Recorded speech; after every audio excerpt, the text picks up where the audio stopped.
Ang PE teacher na si Junggi ay tinuturuang lumangoy ang kanyang klase na puno ng mga makukulit na dalaga, kung saan ang ilan sa kanila ay kinikilig dahil sa kagwapuhan ng kanilang guro.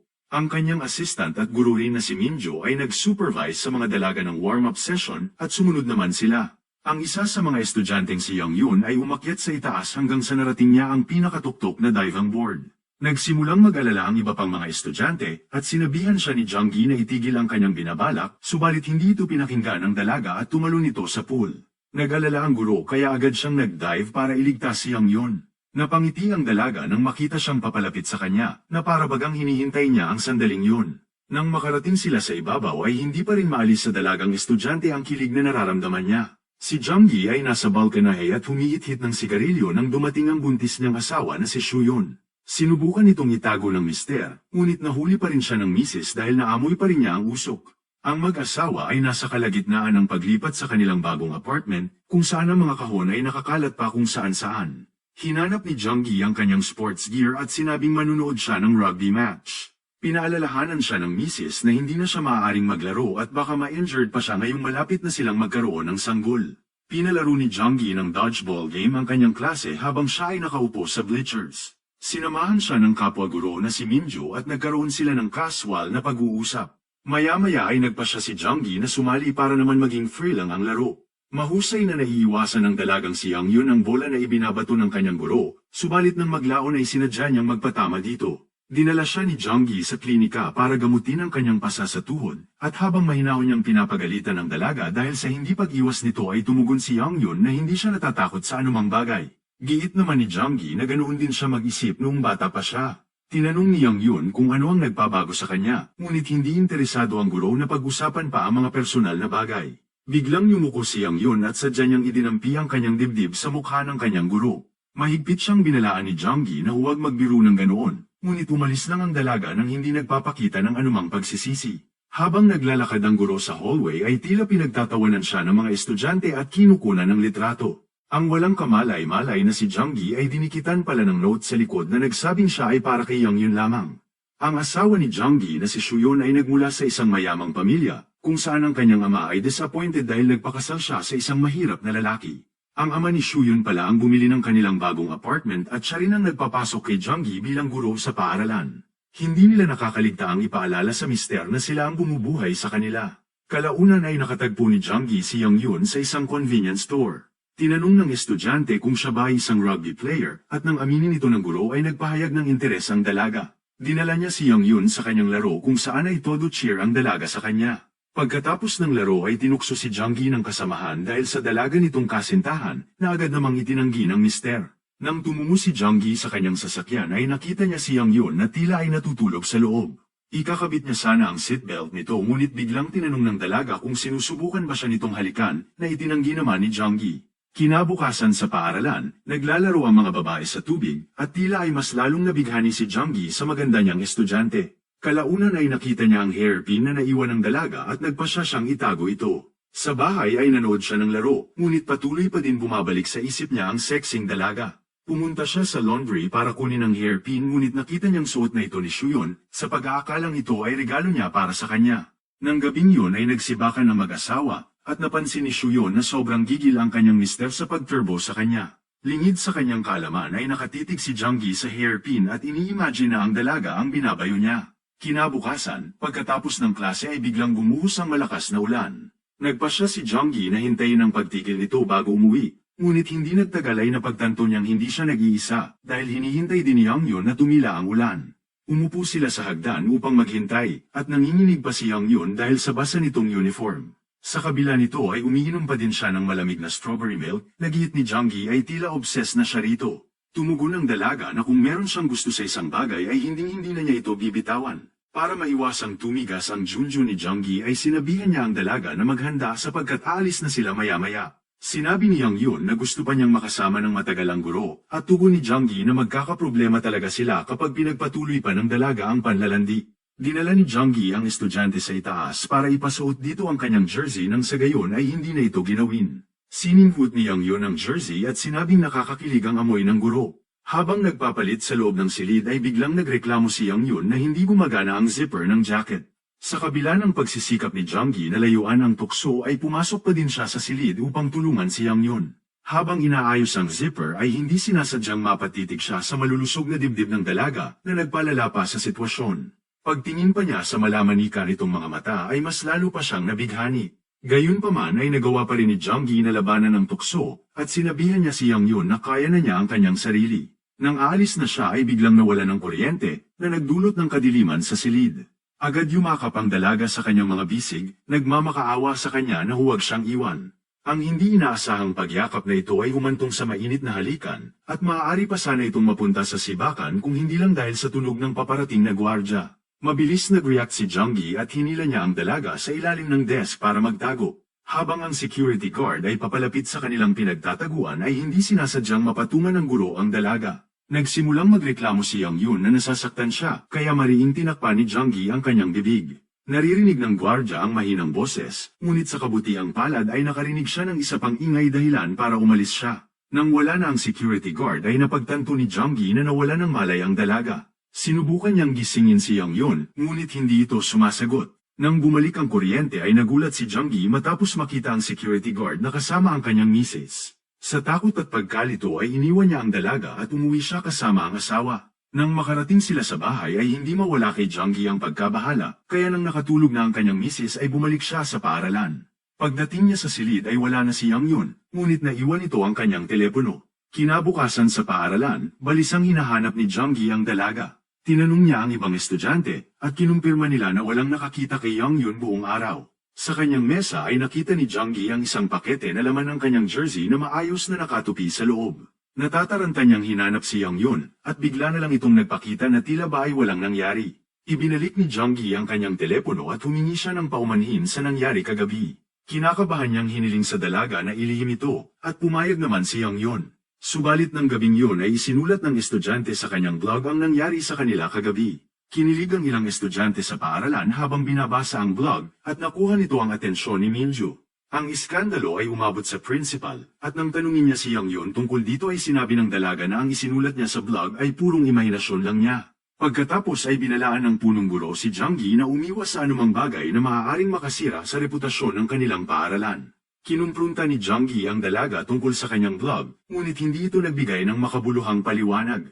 Para maibsan ang stress ay naglaro ng rugby ang guro. Pagkatapos ng isang game ay nabasa ng kaibigan ng text sa kanyang telepono na galing sa dalaga. Tinanong ng kaibigan kung nagtataksil ba si Jonggi dahil nabasa niya ang text na naghihintay sa kanya ang babae sa rooftop para makipag-inuman. Ibinahagi ni Jonggi ang kanyang plano na huminto sa pagtuturo para maging isang coach, ngunit giit ng kaibigan na kulang ang sahod ng isang coach para buhayin ang kanyang pamilya. Patuloy na nagring ang telepono ng mister, at nang tingnan niya ito ay nakita niya ang 15 missed calls mula kay Yang Yun na naghihintay sa kanya sa rooftop. Kinabukasan ay makikitang malungkot ang dalaga habang nag-aalmusal sa kanilang mamahaling apartment. Habang nag-grocery sina Jonggi at kanyang misis ay nakita niya si Yang Yun na nakatayo sa labas ng tindahan.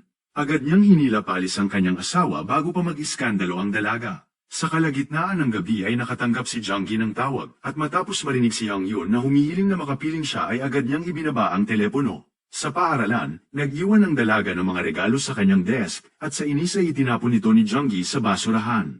Pagdating sa bahay ay ipinakita ni Shuyun sa mister ang nursery room na puno ng mga laruan para sa kanilang paparating na anak. Nabahala si Jonggi matapos malaman na ang pera ay mula pala kay Yang Yun sapagkat binayaran niya ang misis upang maging tutor niya. Malugod na tinanggap at inimbitahan ng misis ang dalaga sa hapunan, hindi alam na ito pala ay kalaguyo ng kanyang mister. Tahimik lang si Jonggi at halatang hindi komportable, samantalang ang dalaga ay natutuwa sa kanyang reaksyon at palihim siyang tinutokso. Binanggit ni Yang Yun na plano niyang magpalipas ng gabi sa kanilang bahay sapagkat wala ang kanyang mga magulang at ayaw niyang mag-isa. Agad namang pumayag si Shuyun at hindi na umimik ang mister. Sa kwarto ay sinabihan ni Jonggi ang asawa na ihinto ang pag-tutor kay Yang Yun at ibalik ang tuition fee, subalit giit ni Shuyun ay nagamit na niya ang pera. Ibinunyag ni Jonggi na may crush si Yang Yun sa kanya, at hindi siya komportable dito. Gayunpaman, tumawa lang si Shuyun at sinabing normal para sa mga dalagang kaedad ni Yang Yun na magkaroon ng crush sa kanilang guro. Nang nakatulog na ang misis ay biglang sumulpot ang dalaga sa kanilang silid at walang nagawa si Jonggi kundi ang lumabas kasama niya. Sinimulan siyang landiin ng dalaga, at sa kabila ng pagsisikap ni Jonggi na labanan ng tukso ay nangyari pa rin ang hindi dapat mangyari. Isang araw ay nakita ni Minju si Shuyun sa grocery. Napag-usapan nila si Young Yun, at kung paano ang lahat, kasali na ang prinsipal, ay labis na nag-iingat sapagkat siya ay anak pala sa labas ng isang maimpluwensyang lalaki. Sa kanilang swimming lesson ay pinili ni Junggi ang estudyanteng si Julie para i-demonstrate ang CPR. Habang ginagawa ito ay biglang hinalikan ni Julie ang guro na ikinatuwa ng mga kaklase. Dahil sa sobrang galit at selos ni Young Yun ay lihim niyang inatake si Julie sa shower room at nilaslas ang kanyang mukha. Sa ospital ay sinabihan ni Minju si Junggi na balak ilihim ng paaralan ang nangyari. Gayunpaman, gusto niyang malaman kung ang isinulat ba ni Young Yun sa blog ay totoo. Hindi sumagot si Junggi, ngunit nang maglaon ay iniuwi siya ni Minju dahil siya ay lasing na lasing nga. Matapos siyang ihiga sa kama ay sinabihan ni Shuyon si Minju na mag-ingat dahil maraming marites at baka ma-misinterpret pa nila ang pagiging malapit niya kay Junggi. Habang tinuturuan ng Mrs. si Young Yun ay nakiusap ang dalaga kung maaari niyang subukan isuot ang wedding ring nito. Ang sa simula ay magaan nilang usapan ay napalitan ng pagkabahala matapos banggitin ni Young Yun na kaya niyang magpakamatay para sa taong mahal niya. Nagpasya si Shuyon na tapusin ng maaga ang kanilang tutorial, ngunit giit ni Young Yun na hihintayin niya si Junggi na umuwi bago siya umalis. Pagdating ng mister ay hayagan siyang niyakap ng dalaga sa harap ni Shuyon.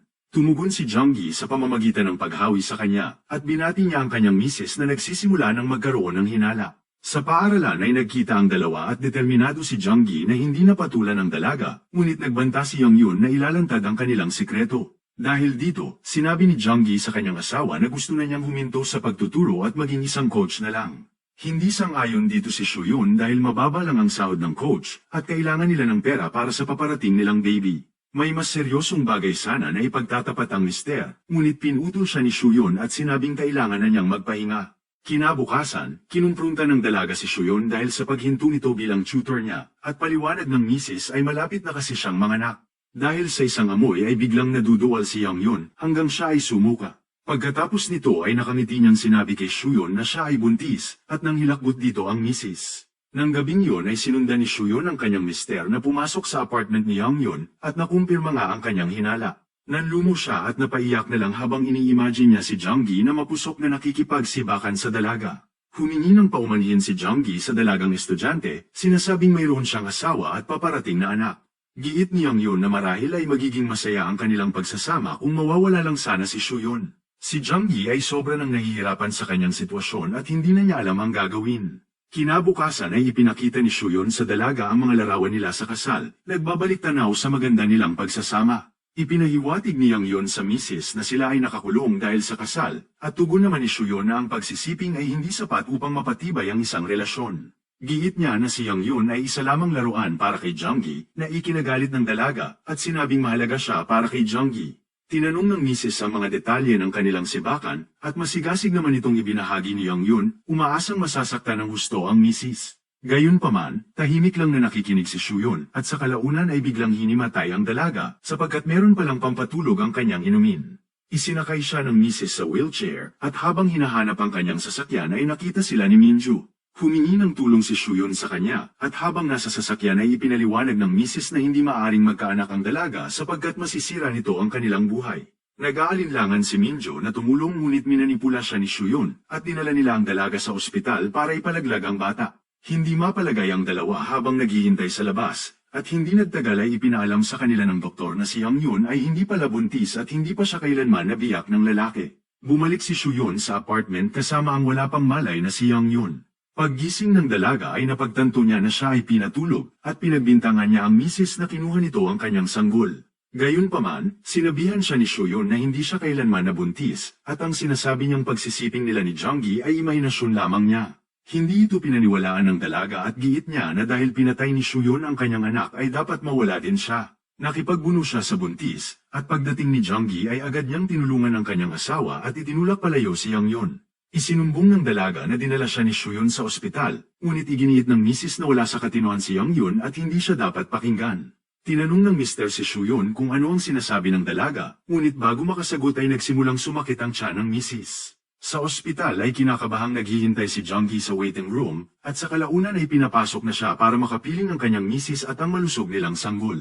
Maya-maya ay dumating si Minju at tinanong niya si Shuyon kung ayos lang ba ang lahat. Tugon ng misis na maagang lumabas ang baby at kailangan munang ma-incubate. Tinanong ni Minju kung mapapatawad ba niya si Junggi, at sagot ni Shuyon ay ama pa rin siya ng kanyang sanggol kaya dapat niyang tanggapin ang mga pagkakamali nito. Kalaunan ay natagpuan ni Minju si Yang Yun na nag-iisa at nababalisa sa reception area. Tinanong ng dalaga ang kalagayan ni Shuyun at sinabihan siya na maayos naman ang lagay ng mag-ina. Habang inihahatid ni Minju ang dalaga ay sinabihan niya ito na hindi porket binibigyan siya ng atensyon ng lalaki ay maituturing na itong pagmamahal. Hindi umimik si Yang Yun, bagkus pinaglalaroan lang niya ang isang cutter, dahilan para kabahan si Minju. Pagkarating nila sa apartment ay bumaba ang dalaga, ngunit bigla niyang naalala na naiwan niya ang kanyang cutter sa kotse. Nang ibigay ito ni Minju sa kanya ay bigla-bigla na lang nilaslas ni Yang Yun ang kanyang leeg. Samantala sa ospital, tinanong ni Shuyun ang kanyang mister kung masaya pa ba itong makapiling siya. Giit niya na ang gusto lang niya ay ang maging asawa at ina ng kanyang mga anak. Tugon ni Jonggi na meron na siya nito, ngunit sagot ni Shuyun na kung totoo yun ay bakit hindi pa rin siya masaya. Naputol ang kanilang pag-uusap nang pumasok ang nurse na tila ay balisa. Nawala ang kanilang sanggol, at habang natatarantang tinatanong ni Jonggi ang mga staff ay nakatanggap ang kanyang asawa ng tawag mula kay Yang Yun na nagsabing nasa sa kanya ang baby. Nagmadaling pinuntahan ni Shuyun ang lugar at iniwan niya ang mister sapagkat yun ang bilin ng dalaga. Natagpuan ng Mrs. si Yang Yun sa utility room at nakiusap siya rito na ibalik ang kanyang sanggol. Giit ng dalaga na huli na ang lahat at nang itinuro niya ang isang tangke ng tubig ay dali-daling umakyat si Shuyun para iligtas ang kanyang anak. Subalit natuklasan niya na isa lang palang manika ang itinapon ni Yang Yun doon at ngayong nasa loob na siya ng tangke ay isinara ng dalaga ang takip at sinimulang punuin ng tubig upang malunod ang kanyang karibal. Samantala, nakapasok si Jonggi sa apartment ni Yang Yun at nakita niyang ligtas ang kanilang sanggol. Tuwang-tuwa niyang sinagot ang isang tawag na inakala niyang mula sa kanyang asawa, subalit ito pala ay si Yang Yun. Binibigyan siya ng ultimatum kung sino ba talaga sa kanila ng kanyang asawa ang pipiliin niya. Nagmadaling pumunta si Jonggi sa rooftop at tuwang-tuwa si Yang Yun sa pag-aakalang siya ang pinili ng mister. Gayunpaman, itinulak siya ni Jonggi at hiniling na sabihin ito kung nasaan ang kanyang asawa. Nang marinig niya ang sigaw ng misis mula sa loob ay itinulak ni Jonggi si Yang Yun at agad iniligtas ang kanyang misis. Tinanong ni Shuyun kung nasaan ang kanilang sanggol at tiniyak ni Jonggi na ligtas ito. Habang magkayakap sila ay nakita ng Mr. si Yang Yun na papalapit sa dulo ng rooftop. Tumakbo siya pabalik sa labas at nakiusap sa dalaga na huwag nitong ituloy ang binabalak niya. Gustong malaman ni Yang Yun kung minahal ba siya nito, ngunit hindi sumagot si Jonggi. Nagmamakaawa siya sa dalaga na huwag itong tumalon, at habang umaagos ang mga luha sa kanyang pisngi ay paulit-ulit na nagtanong si Yang Yun, subalit hindi niya nakuha ang sagot na inaasahan niya. Sa kalaunan ay hinayaan niya ang sarili na mahulog, ngunit nagawang hawakan ni Jonggi ang kanyang kamay. Habang sinisikap niyang hilahin ang dalaga ay dumating si Shuyun at nakiusap ang mister sa kanya na tulungan siya. Nanatili lang sa malayo ang misis at iminungkahi niya na bitawan na si Yang Yun nang sa gayon ay makapamuhay sila ng normal. Habang unti-unting dumudulas ang mga kamay ng dalaga ay tinanong niya si Jonggi na kung hindi pag-ibig ang nangyari sa kanila ay ano yun. Pilit siyang hinihila ng mister ngunit unti-unting naubos ang kanyang lakas hanggang sa tuluyan ng kumawala ang dalaga at nahulog sa kanyang kamatayan. Sinubukan siyang i-comfort ni Shuyun, sinasabing wala silang maling ginawa sapagkat ang pagkakahulog ni Yang Yun ay kagustuhan ng dalaga. Makalipas ang ilang buwan ay abala si Shuyun sa pag-aalaga ng kanilang baby at hiniling niya kay Jonggi na itapon ang mga basura. Kabilang sa kanyang mga itinapon ay ang kanyang jersey. Pagkatapos nito ay tumungo siya sa bakanteng bleachers para umiyak habang iniisip ang mga pagkakamaling nagawa niya.